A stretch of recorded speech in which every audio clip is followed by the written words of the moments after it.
we'll guide you through how to use Asana's project management templates effectively.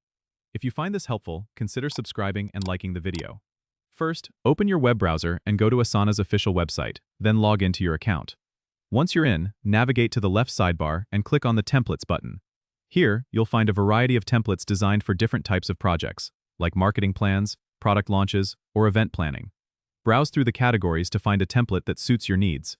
Once you've found the right template, click on it to preview the details and see what tasks and sections are included. If it looks like a good fit, click the Use Template button.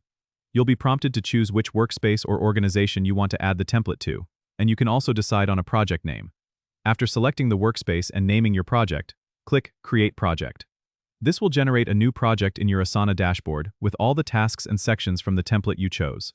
Now, you can customize the template to fit your specific project needs. You can add new tasks, delete irrelevant ones, or adjust due dates and task assignments.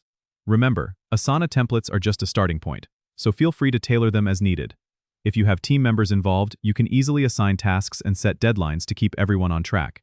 Using templates can save you a lot of time and ensure you don't miss any critical steps in your project planning. Don't forget to subscribe and comment if this helped you out.